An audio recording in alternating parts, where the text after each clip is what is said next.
Hare Krishna,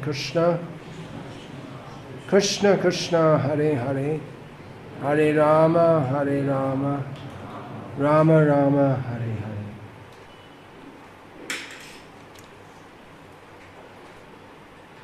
So I'm not going to read directly from any scripture, but from an email.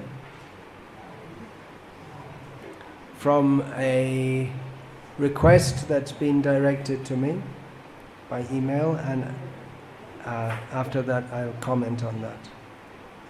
The request is from a devotee called Kaustubha Das, who I don't personally know. I presume from some content of the letter that he's from America. He's asking me to give personal instruction on how and what one should do to get to the level of Brahmanical initiation. He writes, I've been associating with devotees for over 10 years and took first initiation 2 years ago. I don't plan on doing it, on taking Brahminical initiation anytime soon, because I'm still so unqualified, and I think it is a lot more than just recognition. I see some devotees really thriving, or maybe that should be striving for it, just so they can walk around with the thread, and I don't want to be like that. And then he writes about a friend who directed him, Kaustubha Das, to my website.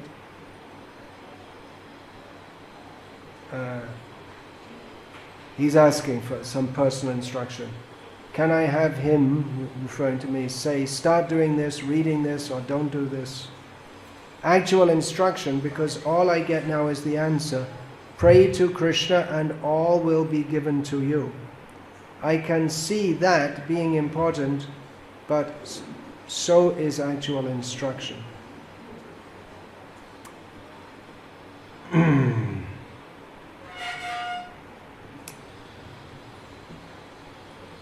So here we have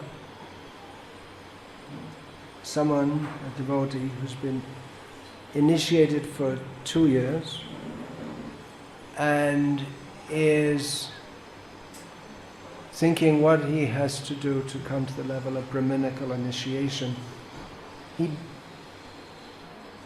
He has an idea that he should come up to a certain level to do so, and not just try to be Brahminically initiated so that he can show his thread, or to accept Brahminical initiation just for the recognition that might come with it. Recently, one of my disciples, who's from a Brahmin family from North India, told me that he'd just come back from a wedding within his community, in his home area in UP, and he told me that the bridegroom at the wedding was dressed in a suit, and he had his thread draped on the outside of his suit, just so that people could see it. So he related to this to me when we were just discussing something, and I said that, you see how, I said to him that you're from a Brahmin family, but you can see yourself how even within the Brahmin families, the culture is going down day by day. So he had just come back from this function, and he cited this to me as to confirm what I'd said, or as an instance of that. So Srila Prabhupada wanted to, as he said, create a new class of Brahmins as spiritual leaders of society, fully qualified to give guidance to others. Because, as Srila Prabhupada said, the Brahminical culture, which is essential for human society, is largely broken down. People think that to be a Brahmin is just having a thread on your shoulder. Of course, in traditional culture, Kshatriyas and Vaishyas also had a thread, but then it came to be just Brahmins. And now many Brahmins also don't keep a thread. And those that do, maybe that's all they do. That's stated in Bhagavatam. Sutre dvijatvam evahi. One will be considered dvija, twice born, simply by having a thread. Now, this devotee wrote to me and said that I think Brahminical initiation is a lot more just than getting recognition. So he has recognized that within our society, at least in the location he's in, that it seems to be quite common that devotees think that Brahminical initiation is just, you have Brahminical, Hare Krishna Mataji. Brahminical initiation is just for recognition. But if we have that within our society, then we come to the same position as the people who put the thread on the outside of their suit. Then just for recognition. That's the main purpose. And then the point of having Brahmanas, Vaishnava Brahmanas, by qualification is gone. And the point of having them as being actual leaders, not just leader by saying, look, I'm a Brahmin, you have to do what I say, but being the kind of leader who people naturally look up, anyone who's spiritually inclined will naturally look up to. That point is gone. Actually, it's very difficult to be a leader in the modern age because people don't have faith in leaders. That's why there are no more kings. Of course, in India, the system of having kings broke down under the British rule, when the kings just became meaningless kings, kings in name only. But all over the world, the system of having rajas, kshatriyas, has broken down because instead of having their position to benefit the people, they took it as a role to exploit the people. And we find that everywhere, in all spheres of life, and that's why modern society has evolved the way it has. Democracy. Now the American election, it's presidential election here. So maybe Obama will get another term. But if he has another, that's the last one, because they don't allow more than 2 terms, maximum 8 years. Because the idea is that in the whole country of the United States of America, they can't trust anyone to be a leader more than 8 years. The idea that power corrupts is there, so the idea you should rotate the leaders. So this kind of leader who inherently people distrust, what kind of leader is that? You can't really lead anyone if they don't really trust you. Therefore, Srila Prabhupada wanted a class of Brahmanas who people can trust to lead, not to exploit, but to benefit others. And such leaders should also be able to benefit others by their instruction. Is that the kind of, someone's translating loudly or just talking loudly? All right. All right. They're an enthusiastic translator. Well, maybe they need to. Yeah, to be able to benefit others by being an actual spiritual leader, one should have the qualities Shamo Dhammaktapashocham Kshanti Arjavam Evacha Jnanam Vijnanam Astikyam Brahma Karma Svabhavajam. One should actually have a controlled mind, controlled senses.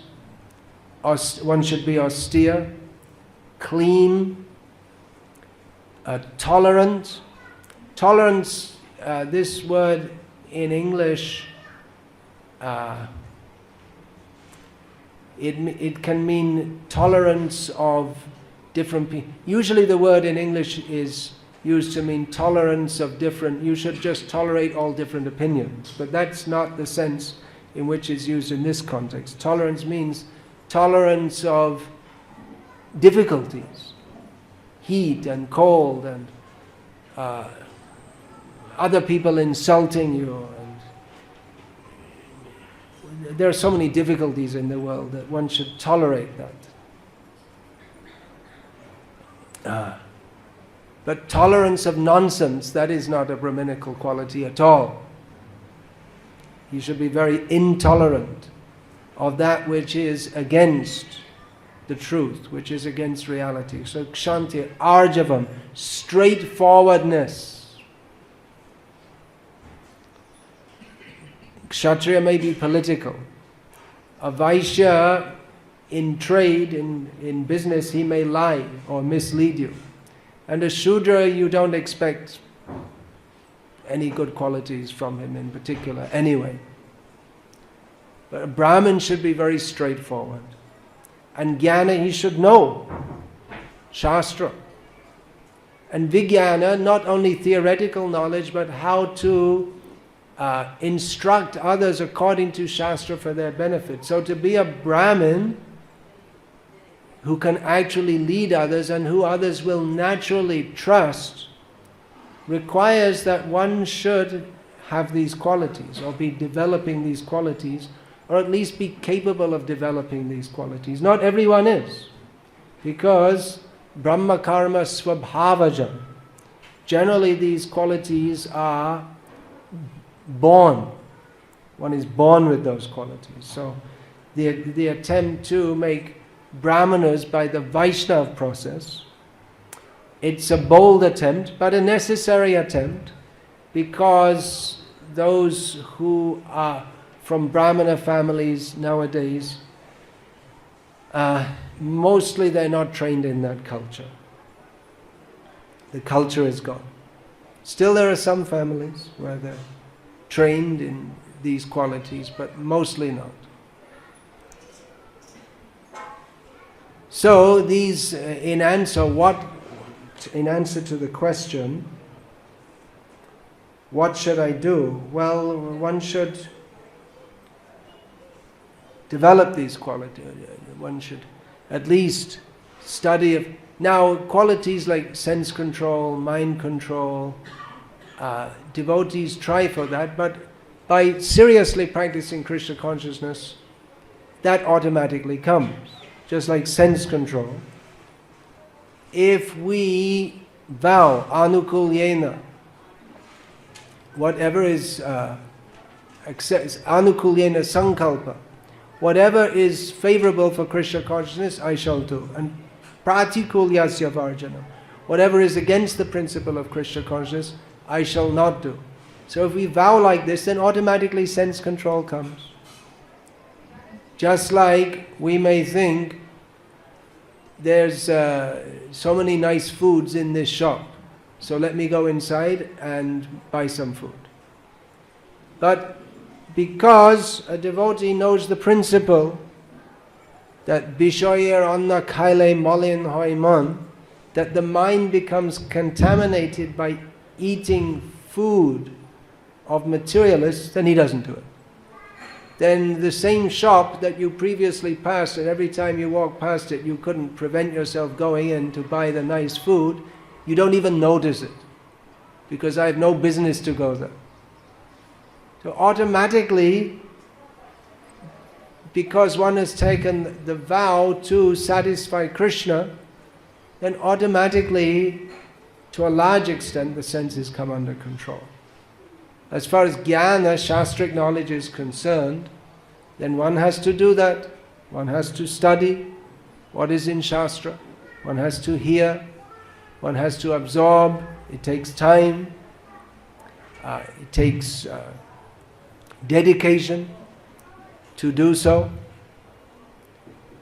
If one is to be a Brahmin. Of course, a devotee's position is above that of a Brahmin, but it is one of the desires of Srila Prabhupada, and one of the central desires, that there be a class of Vaishnava Brahmins to give guidance to human society. Let everyone come and chant Hare Krishna and enjoy the bliss of Hari Sankirtan, but let them be guided also by those who have taken the trouble to deeply study and understand the teachings of Krishna consciousness as given by Srila Prabhupada, so that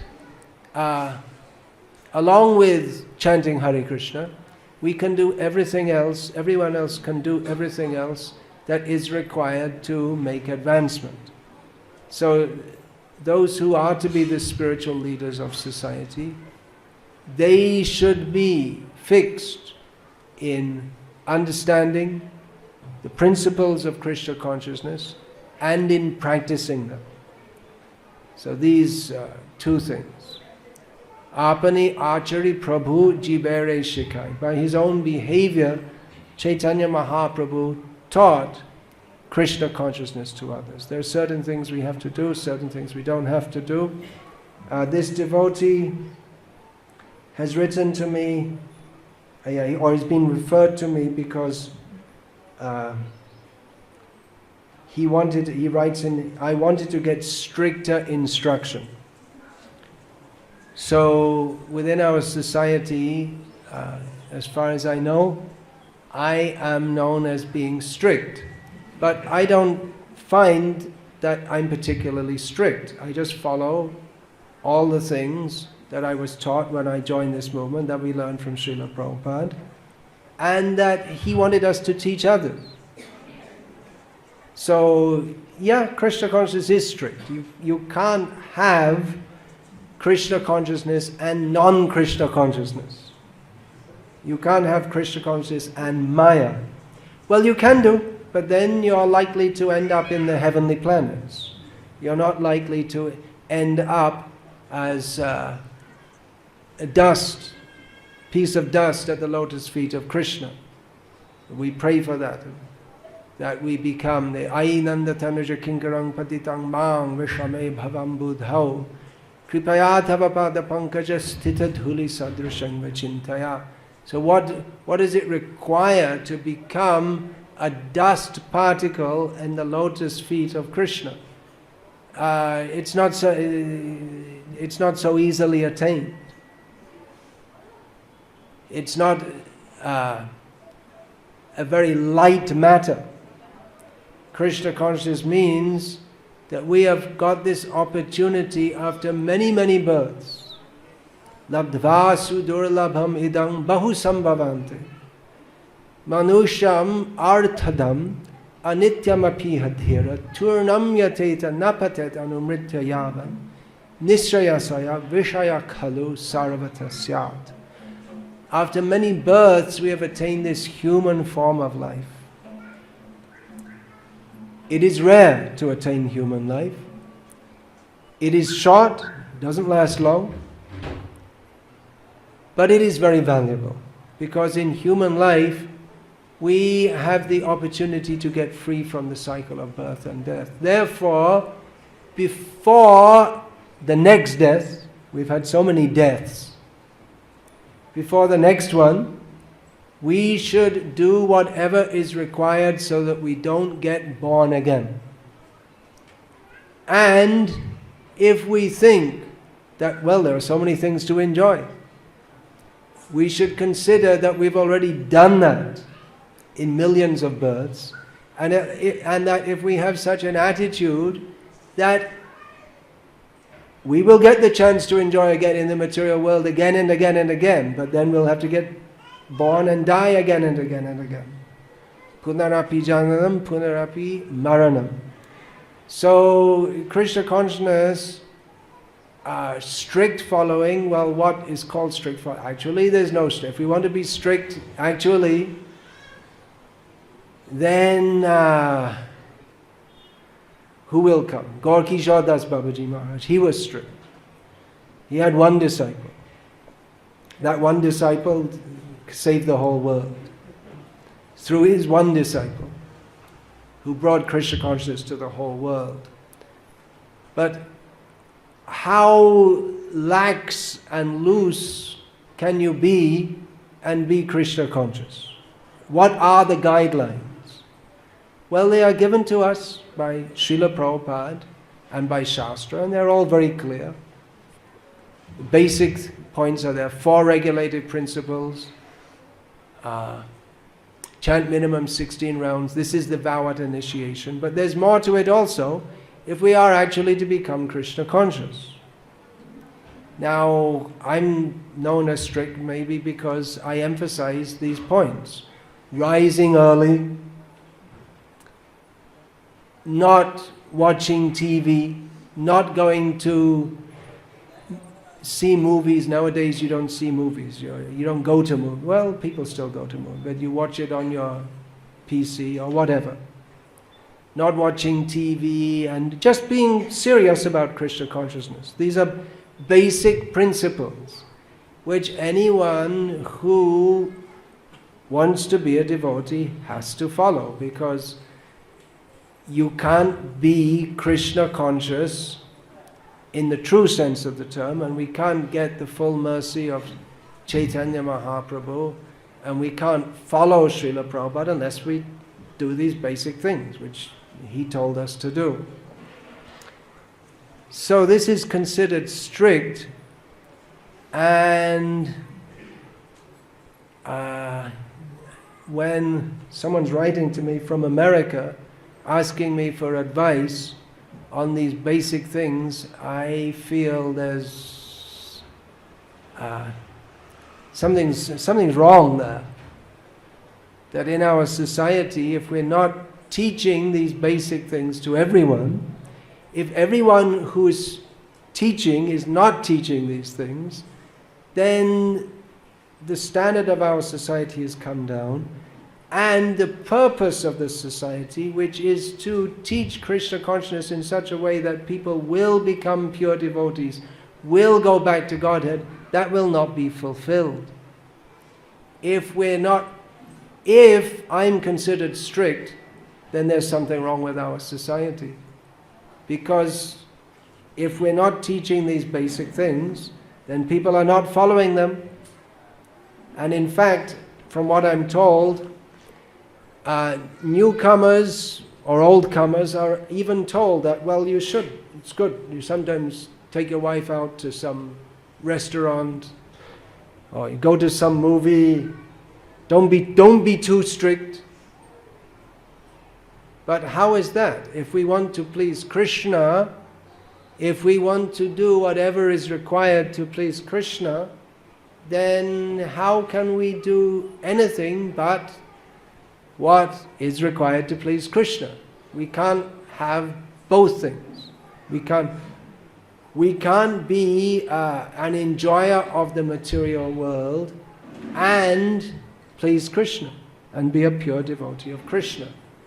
Now, it's understood that in household life, devotees may not be as strict as sannyasis. Sannyasis are supposed to be to set the ideal example. But at least when Srila Prabhupada was present, for householders also, the same basic principles they were expected to follow. There was no question of movies, outside food cooked by non-devotees, having a dog, pet dog. There was no question. It was just. But now it's quite normal. That means that the teachings of Srila Prabhupada, at least regarding the proper behavior for devotees, have not been or are not being preserved intact. In other words, the parampara is sakalena mahata yoga nashta parantapa. The actual process is breaking down. We can't expect, I mean, you may think, well, these are just small things, but they're not small things because they contaminate the consciousness. And then we chant Hare Krishna, but increasingly we'll find that chanting, who is asked to chant? Those who have a very sweet voice. And we don't see what is their standard of behavior. Do they chant 16 rounds? Do they follow all the regulated principles? Are they serious? Do they only take Krishna prasadam? Do they understand the philosophy of Krishna consciousness? Do they read Srila Prabhupada's books? These questions won't be asked. Just, oh, he sings very nicely. That's all. That is considered the qualification to chant Hare Krishna. But that's not. From the mundane materialistic point of view, maybe Srila Prabhupada's chanting is not the sweetest chanting. There are many famous musicians. We have this Anup Jalota, it's famous in North India. And there are so many. Jagjit and Chitra Singh. I think Jagjit Singh died recently. So they're very good singers. They're blessed by Krishna, by Saraswati, with a very sweet voice. And they do or did, apart from singing many other things, also sometimes sung songs about Krishna, which is nice. So, all right, that's good, that's nice for people who are coming to Krishna consciousness. They may be attracted by the sweet sound of a good singer's voice.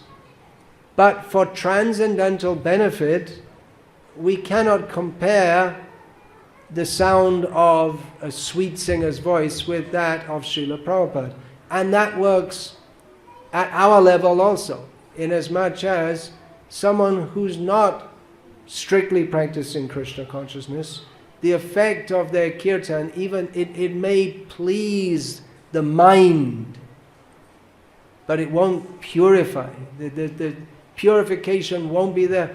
And even if we have the sense that let us enjoy the kirtan. That was a really good kirtan. How do you know it was a good kirtan? Well, because I enjoyed it, and that's the standard. That's how materialists judge everything. What's a good movie? I enjoyed it. What's a good ice cream? I enjoyed it. What's a good song? I enjoyed it. What's a good kirtan? I enjoyed it. But we have to see that where is the purification? Purification means to come toward this platform, toward the platform of Atendriya Priti Vancha. Tare bale kam Krishnendriya Priti Ichha Dhare Premana. To come to this platform of understanding that anything done for my own sensual pleasure is material lust, which binds us in this material world and covers our knowledge of our actual position of service to Krishna. Whereas everything that is done only for Krishna's pleasure, that is prema. That is love of Krishna. So, even in Krishna consciousness, it can be superficially the same as that, or it can, there can be a semblance of Krishna consciousness, which is, it appears to be Krishna consciousness, but it's not that which is approved by Chaitanya Mahaprabhu, Gaura Bihita Kirtan. Because the participants, they themselves are superficial in their practice. So it is a lot, or disturbing, that someone's asking what do they have to do to come up to the level of Brahminical instruction, and from the senior devotees say to them, pray to Krishna and all will be given to you. But senior means they're meant to give instruction on practical instruction on what we need to do to advance and what we need to not do so that we can advance. This is the meaning of senior. This is the meaning of guru. Guru means teacher. So teachers should teach what we have to do, what we should do, what we should not do. But it seems that this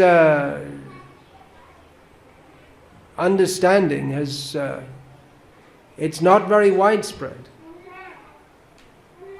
Like I say, if I'm considered strict, then there's something wrong. The gurus, whether, and anyone who's teaching Krishna consciousness, or preaching to others, or helping them come up, are considered in that sense a guru. They should do their duty properly, and instruct properly, and tell that, yes, you want Krishna, very good, please come to Krishna, perfect your human life. After many, many millions of births, you have the chance. Now is the time. Chaitanya Mahaprabhu has come, Prabhupada has come. So Prabhupada taught like this, and we should teach that. And if we don't teach that, well, then what is our position? If we're taking the position of leading others and guiding others and initiating others, but we don't teach them the basic things that are, even the basic things that are required to become fully, or even to get onto the platform by which we can start to properly advance, then we're not doing our job properly. Otherwise, what happens, that example Bhakti Vikasa Swami Thakur gave, is that we're doing the activities of Krishna consciousness, but we don't advance. This story Bhakti Vikasa Swami Thakur told, it's a story that can be understood by people living in Bangladesh up to 10 or 15 years ago, where much of the transport was by boat, river transport. So one family, they had to go to another place for a wedding. So they were going to go by boat. That's the normal thing to do. It's hot in the day, you go at night by boat. So the boatman takes you and he rows all night, and in the morning you wake up and you're in the location that you're headed to. There are not many roads. It used to be like that. But nowadays the river transport is less and less in Bangladesh. So anyway, the story is like this. One family, they got in the boat just at Sunday, just in the evening, and then the boatman came and started rowing, and they all fell asleep. And in the morning, just at sun up, they woke up and they saw, oh, we're still in the same place.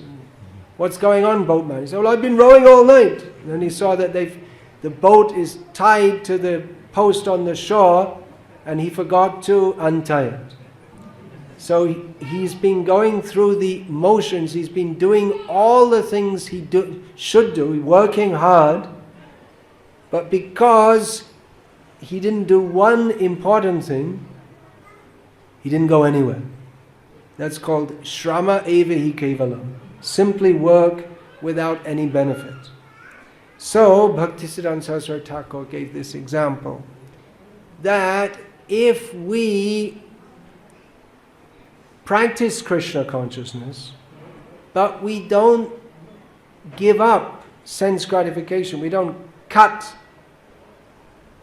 the attachment to this material world, then we can chant Hare Krishna, we can be initiated, we can be Brahmin initiated, we can be sannyas initiated, we can be guru. But if we don't cut the rope of attachment to this world, then we go through all the motions, but we don't actually make advancement. So it's a disturbing situation where devotees, they're coming to Krishna consciousness, they're getting initiated, they're preaching, they're bringing others, and I'm not saying that's all bad, because to bring anyone to chant Hare Krishna is good, to get them to follow four regulated principles is good. But there's more to it. There's much more to it. So to not teach these basic points, or maybe to teach the opposite, that yes, it's okay, you can, have a little sense gratification. Guru's mercy. Guru will say, but Guru, his mercy is that he instructs you. Not that you do whatever you like and the Guru puts his hand on your head, or Ashirvadam, and that's it. Okay. Let him do all the work, I'll enjoy life, and we'll get Krishna praying. So these, what advice we should give, this devotee is asking. Just turn off your cell phone. That's the first advice. Yeah, turn it off forever. Don't listen to the sounds from the material world. Don't be eager to hear. Grama borta na shunibe. Grama borta, grama kota na kohibe, jadi mile bayane. Don't talk nonsense. To be Krishna conscious means to be intense. Sometimes we hear this verse quoted, akama sarva kamova, moksha kama udharati. And it's quoted to say that, well, you can have material desires and practice Krishna consciousness. But what's the next word? Tivrena bhakti yogena yajeta purusham param. You may have all material desires, but one has to practice Krishna consciousness intensely, which means not indulging in material desires. We may come with material desires, but this sarva kama verse doesn't mean that we remain with all material desires. That's a gross malinterpretation. Rather, we have to become free from all desires other than the desire to satisfy Krishna, which is why Chaitanya Mahaprabhu taught.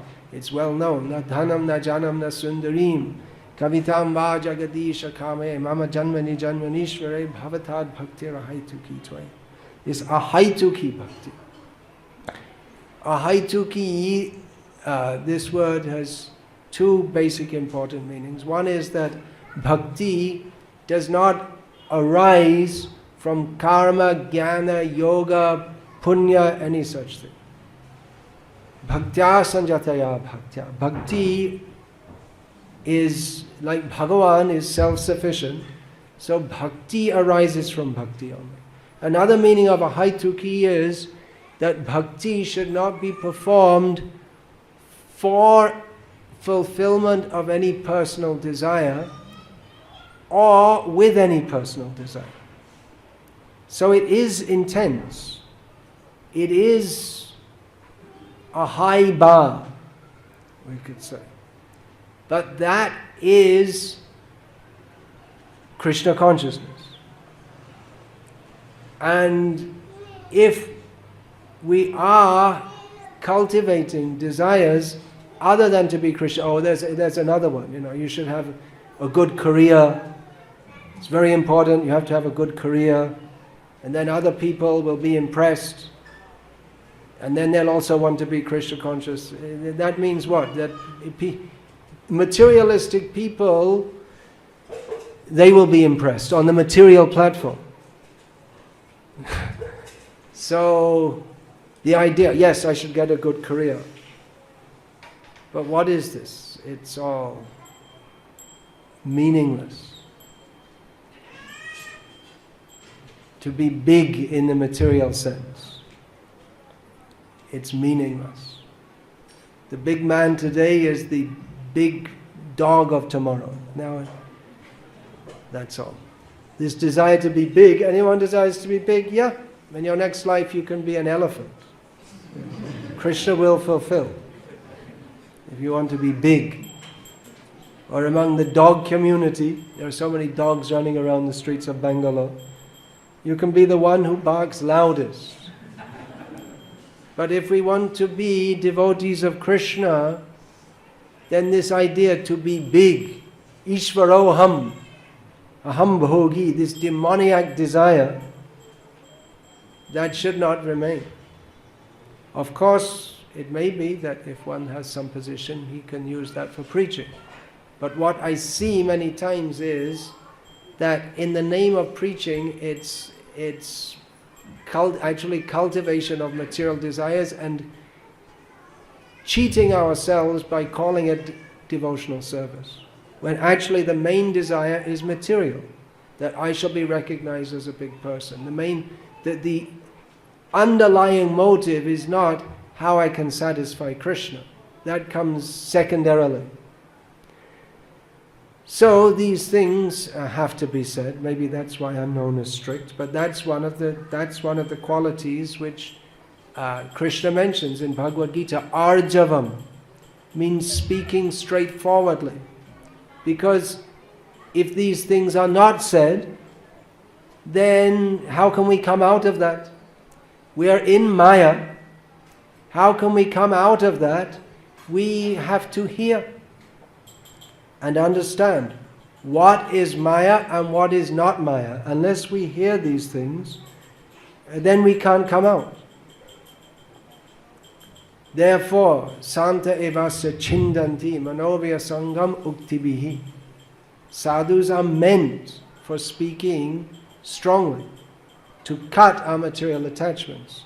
Generally we think a nice sadhu is one who just praises me and smiles at me.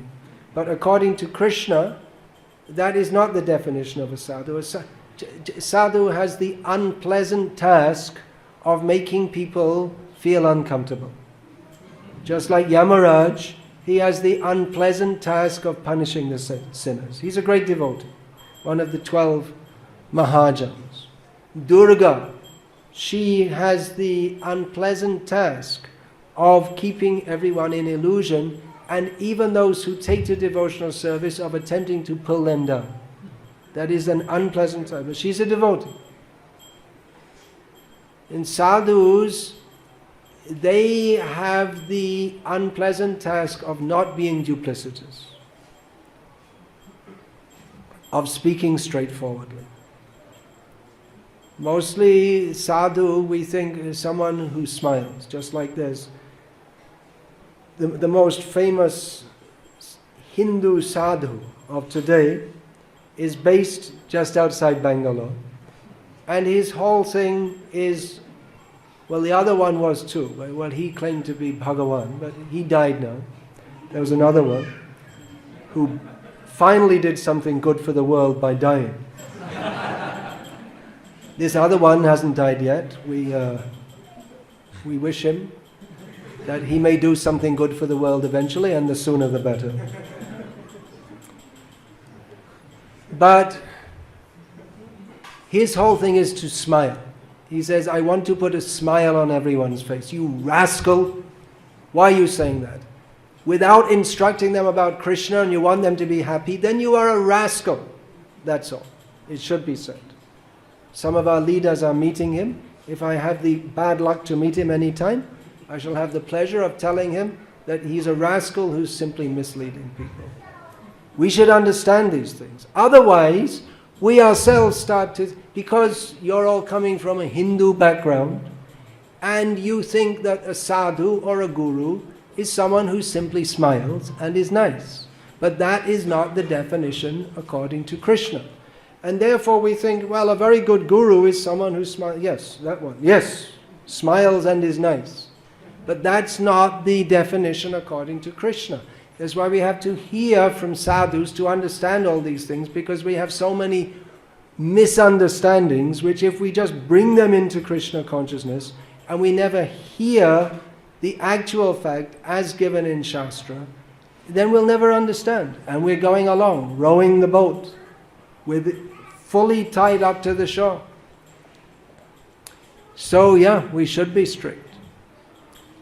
If we say, we ask everyone, who wants Krishna Prem? Everyone will put up their hand. Joy! If we ask, who wants to rise early in the morning? Who wants to stop eating kami food?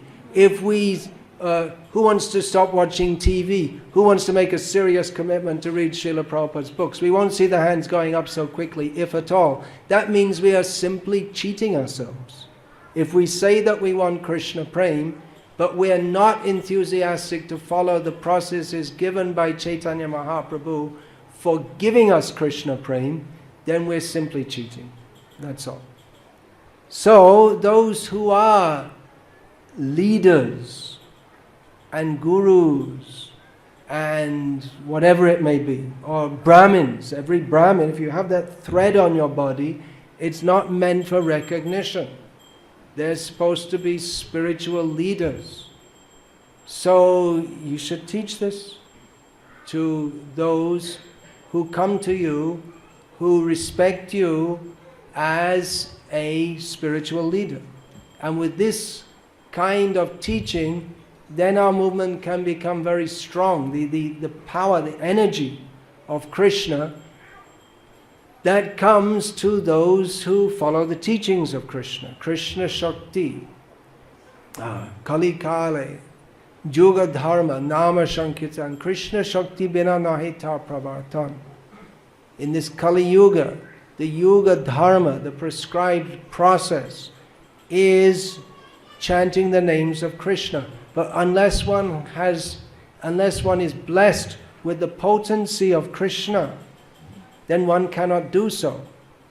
One may be very successful in spreading Nama Bhas or Nama Parada, but to teach Krishna consciousness in such a way that people can actually advance in Krishna consciousness means to teach them. There has to be teaching. Now, of course, we have the Bhakti Shastri course, very good. We should study all this. But practically in our lives, what do we have to do? What changes do we have to make so that we can get free from that which ties us in this material world? That should be taught. We should know what Srila Prabhupada taught and teach that, and that will have tremendous potency. Otherwise, to increase the numbers in the same way that that person who I was just referring to, who smiles, that is not such a great achievement. Simply to increase, of course, people who come to him, I presume they all become vegetarians, that is good. They probably stop smoking, that is good, if they were smoking previously. Maybe they study the Vedic literatures to some extent. I don't know what they do over there. I'm not that interested. I mean, just by seeing a photo of him, you can understand he's just another cheater, that's all. Well, that's all right, that's good. But prema pumartho mahan. The actual goal of life is Krishna prema. And that does not come by anything else but tivra bhakti yoga, intense absorption in Krishna consciousness. We may say, well, it all comes by mercy. That's true. But we have to take the mercy also. The mercy is already there. Often devotees come to me and ask for my blessing. It's already there. The blessings of all the acharyas are already there. But are we ready to take it? That we have to see. Just like I say, if we ask who wants Krishna Prema, everyone will say, Jai Hari Bol. And if we ask then who wants to rise early every morning, who wants to stop watching TV all the way, it won't be so much Jai Hari Bol. That means we're not serious about Krishna Prema. We should be serious. So that's the point I wanted to make here. Please be serious about Krishna consciousness. And just like this devotee, seriously thinking about Brahminical initiation, what do I have to do? So if you're going to take initiation, Harinam initiation or Brahminical, well, actually the Harinam is more important than Brahminical initiation. Then take that seriously. Think what you have to do. Well, here's a suggestion. You can imagine what the suggestion is. Better have a silent clock.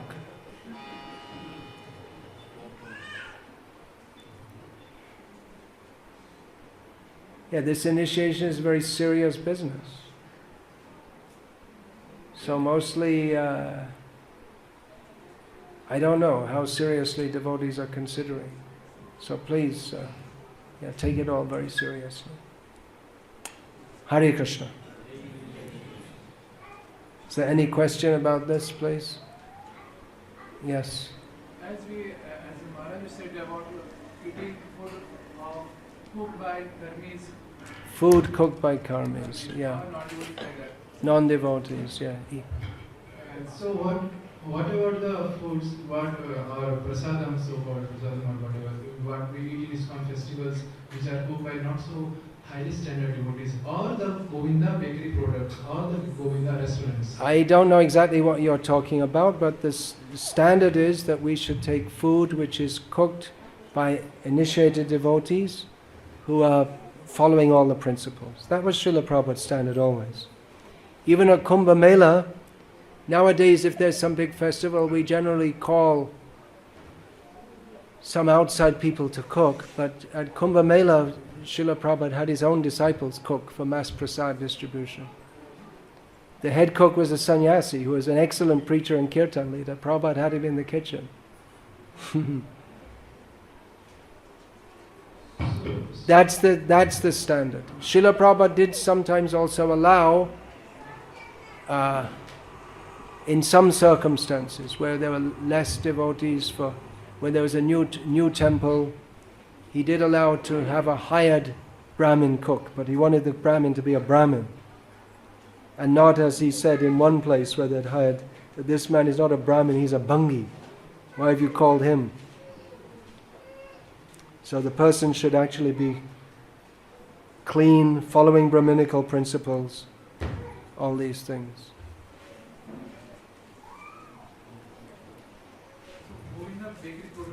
I don't know what Govinda's bakery products is, but the same standard is for everyone. It's the same basic principle. To have a restaurant with the name Govinda's and have people in there who are not cooking, who are not chanting 16 rounds and strictly following all the principles, then it's a business, you can say, but it doesn't benefit anyone spiritually. The name Govinda is there, that's good, but not much more. And then you could say that we have the Balaji wine shop also. So I guess to have a wine, or Saptagiri hatcheries. So if you get your chicken from Saptagiri hatcheries, maybe that's better getting it from Suguna.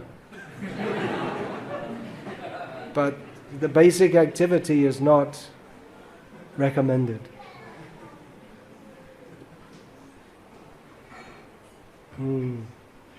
Maharaj, you mentioned that two meanings of ethically. One was that we should not practice devotional service for some material benefit or for some material, fulfilling some material desires. And second, you said with any material desire. I didn't understand this with any material desire. No, the two basic points there are haituki means that bhakti is not. Haituki comes from the word hetu, cause. So bhakti is not caused by anything else. Bhakti is fully transcendental, spiritual, beyond the modes of material nature, and nothing within the modes of material nature can give rise to bhakti. So that's one meaning of a haituki. Another meaning is that we should not perform bhakti, or actual pure bhakti is that which has no material motivation. There's no material reason or cause for which we do it.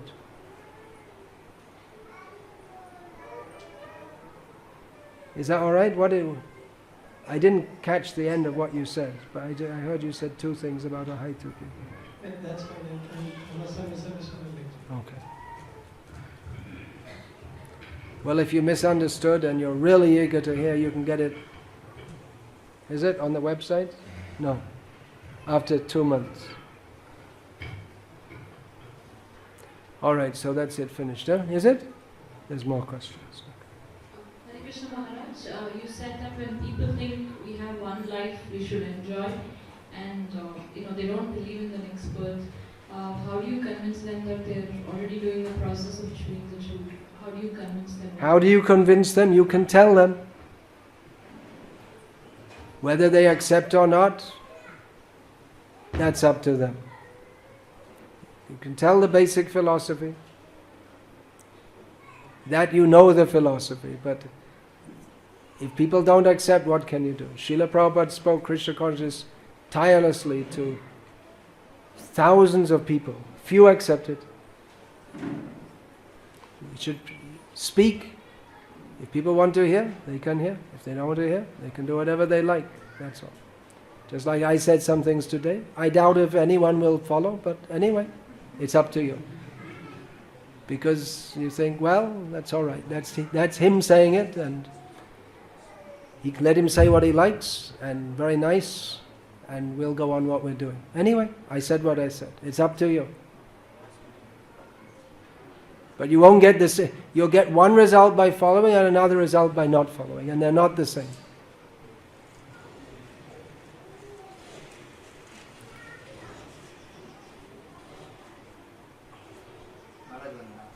Yeah, pass over the microphone. All right, you can ask because it's a long way away.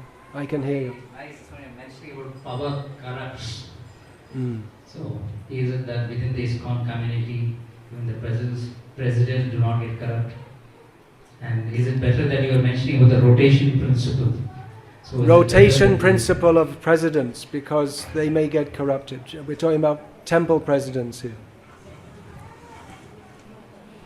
Well, Srila Prabhupada he gave the formula by which, when he was asked about this, Srila Prabhupada was asked, I believe by George Harrison about this, that well, your leaders, they may also get carried away by materialistic considerations and not be focused on Krishna. And Prabhupada said, then no, they'll be all right if they, I'm paraphrasing of course, yeah. Srila Prabhupada said if they follow the basic principles, which Srila Prabhupada emphasized again and again and again in his letters particularly, to individual disciples. Many of his letters were written to leaders, the temple presidents, the GBC members, and again and again and again he emphasized that you have to teach the devotees to follow all these principles. Rise early, attend the Mangalati, chant 16 rounds, go on Sankirtan, have class, and you have to teach by your personal example. So if the leaders do that, and they see that the other devotees are doing that, that was Srila Prabhupada's formula for keeping everything pure. Following Krishna consciousness, what nowadays would be called strictly, but for Prabhupada it wasn't strict. He didn't consider it to be very strict, he considered that to be just the basics. So Srila Prabhupada said, if you follow that, then everything will be all right. So conversely, we can understand that if we don't follow that, then there will be problems. We can expect that leaders or anyone else who do not follow this program, then their understanding of Krishna consciousness will not be clear and materialistic tendencies will become prominent. It's simple. Krishna consciousness is a science and it's not that difficult to understand.